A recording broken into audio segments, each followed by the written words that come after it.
ಕೊಲ್ಲಾಪುರ ಮೆಟ್ಟ ನೋಡಿರಿ ಅದೆಲ್ಲಕ್ಕಂತ ಹೇಳ್ತೀವಿ. ಯಾರು ತಪ್ಪು ಬರದ ರಾಜಕಾರಣಿಗಳು.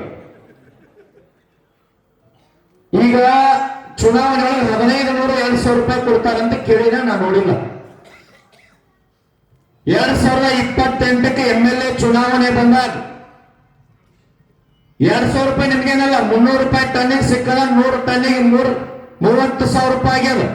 ಸಾವಿರಾರಿದ್ದವ್ರು 3 ಲಕ್ಷ ಗಟ್ಟಲೆ ಬರ್ಲಿಕ್ಕೆ ಆಗ್ತದ. ಕೊಲ್ಲಾಪುರ ಮೆಟ್ಟಿಗೆ ಬಹಳ ಅವರ 500 ರೂಪಾಯಿ ಬಿಟ್ಟದ. ಕಾಲ ಹಾಕೊಳ್ಳೋಕು ಗಟ್ಟಿ ಇರ್ತಾವ, ತಗೋರಿ. 2028ಕ್ಕೆ ಮನೆ ಬಾಗಿಲೊಳಗೆ MLA ಚುನಾವಣೆ ಅನೌನ್ಸ್ ಆಗ್ತಾರೆ. 2 ಜೋಡ್ ಮೆಟ್ಟ ಮನೆ ಬಾಗಿಲು ಹೊರಗೆ ಕಟ್ರಿ. ಯಾವ್ದ ಪಕ್ಷದವರಿರ್ಲಿ ರೊಕ್ಕ ಕೊಡಾಕ ಬಂದಂದ್ರ ಮೆಟ್ಟ ತಗೊಂಡ್ ನೋಡ್ರಿ, ಬಂದದ ನಾನು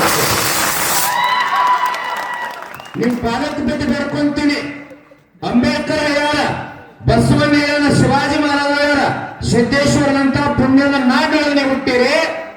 ಬಹಳ ರಾಜ್ಯ ಸುಧಾರಣೆ ಮಾಡೋದಲ್ಲ, ಕಾರವಾರದಿಂದ 10ನೇ ಹಿಡ್ಕೊಂಡು ಬೆಳಗಾವಿ ತಕ್ಕ 18 ಕ್ಷೇತ್ರ ಸುಧಾರಣೆ ಮಾಡೋನು.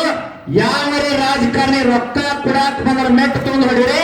30,000 ಚುನಾವ್ ಪುರುಷ 2,000 ನಮ್ಗೆ ಬ್ಯಾಡ ಅಂತ ಹೇಳಿ.